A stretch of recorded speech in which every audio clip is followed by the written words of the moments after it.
मेरी ससुराल है ये, लेकिन आपने बेटी से ज्यादा प्यार दिया है मुझे। कभी भी जब से मैं शादी हो के आई हूँ, मुझे कभी ये फील नहीं हुआ कि मैं एक ससुराल में आई हूँ या एक शादी हो गई है। जब मेरी शादी हो रही थी तो मेरी फैमिली बहुत चिंतित थी कि लड़की की शादी हो गई है, पता नहीं रेस्लिंग करवाएंगे नहीं करवाएंगे, गेम छुड़वा देंगे इसका।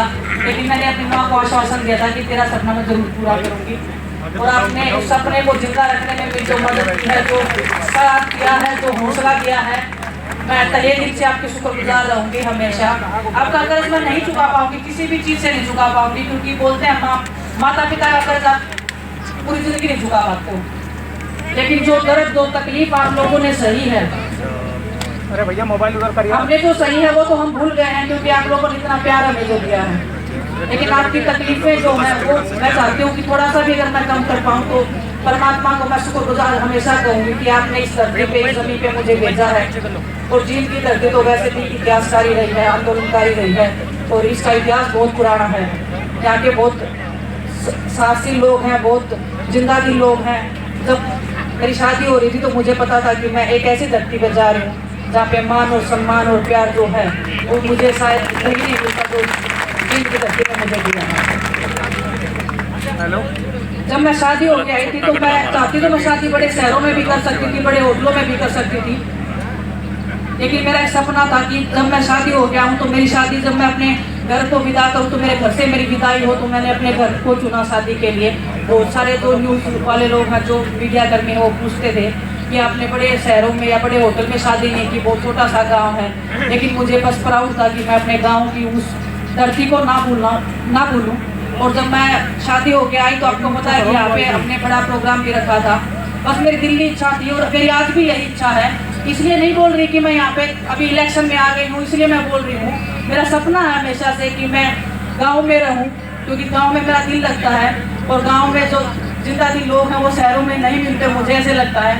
और मेरा सपना है कि मैं गाँव में रहूँ, खेतों में एक मेरा घर हो, पुराना मकान हो, मिट्टी के घर में मैं रहूँ। ऐसे मेरे विचार हैं। और बस आपका साथ, आपका सपोर्ट, आपका आशीर्वाद मुझे चाहिए। पिता परमात्मा मुझे इतनी शक्ति, इतनी हिम्मत दे।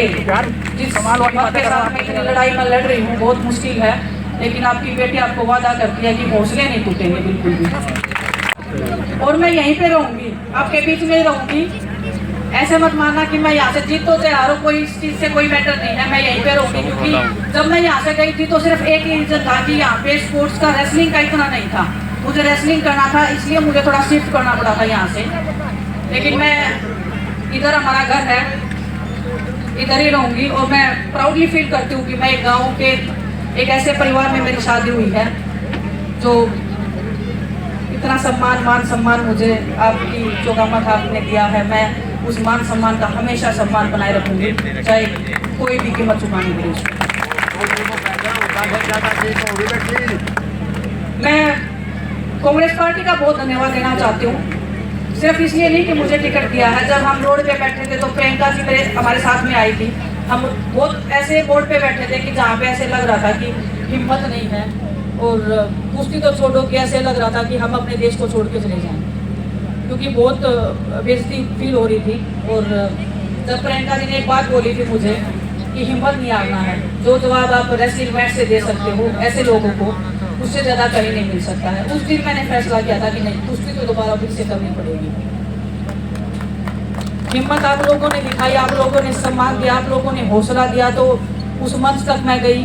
हर एक सवाल का मैंने जवाब देने की कोशिश की। सिर्फ एक कुश्ती के उसमें थोड़ी सी चूक रह गई, कमी रह गई, उसकी कमी तो मैं कभी नहीं भर सकती हूँ। लेकिन मैं चाहती हूँ कि मेरे जो आने वाले बहन भाई हैं वो उस कमी को पूरा करें, और जब वो कमी को पूरा करेंगे तो मेरे लिए, मेरे ओलंपिक मेडल से भी बड़ी खुशी की बात है। मैं कांग्रेस पार्टी में राहुल गांधी जी को बहुत एडमायर करती हूँ, क्योंकि 2-3 साल से मैं देख रही हूँ कि वो सड़कों पर निकले हुए हैं, हर एक जनमानस के साथ में वो जा रहे हैं, मुलाकात कर रहे हैं, उनके दर्द को समझने की कोशिश कर रहे हैं। हमारे राष्ट्रीय अध्यक्ष जी मल्लिकार्जुन खड़गे सर का मैं बहुत धन्यवाद देना चाहती हूँ। जब हम उनसे मिले थे उन्होंने एक बात बोली थी कि हम तो बूढ़े हो गए हैं, अब आप लोगों को संभालनी है हमारी ये जिम्मेदारी। तो मैं उनको आश्वासन देती हूँ, उनको विश्वास दिलाना चाहती हूँ कि जो भी जिम्मेदारी पार्टी देगी, जो भी जिम्मेदारी आप लोग दोगे, उसके मान सम्मान को पूरी ताकत के साथ में, पूरी मेहनत के साथ में निभाएंगे, उसमें कोई कमी नहीं आने देंगे। और आपका मान सम्मान सबसे पहले होगा हमेशा। मान सम्मान यह पूरा देश दे रहा है। जब मैं आई थी तो मैं ऐसे सोच रही थी, मेरे पास मेडल नहीं था ओलंपिक से, और एक खिलाड़ी के लिए ओलंपिक मेडल जाना जैसे उसके शरीर से प्राण निकल रहे हैं, ऐसे मेरे को फील हो रहा था हर दिन। लेकिन जैसे ही मैं अपने देश में आई थी, इतना मान सम्मान, इतना प्यार मिल रहा है। और जो प्रोग्राम था, मुझे पता है लेट हो गया है काफ़ी, बहुत दिनों से आप लोग ट्राई कर रहे थे, कुछ बीच में अड़चने भी आ रही थी, लेकिन आज आप लोगों ने जो प्यार, जो मान सम्मान जो मुझे दिया है, मैं बस वो जिम्मेदारी ही समझती हूँ, उसको एक रिस्पॉन्सिबिलिटी, उसको एक उस मान सम्मान को बनाए रखूँगी। बस ये मैं विश्वास दिला सकती हूँ कि चाहे ज़िंदगी में कोई भी मोड़ आए, कोई भी स्थिति आए, मैं इस मान सम्मान को नहीं कम होने दूँगी।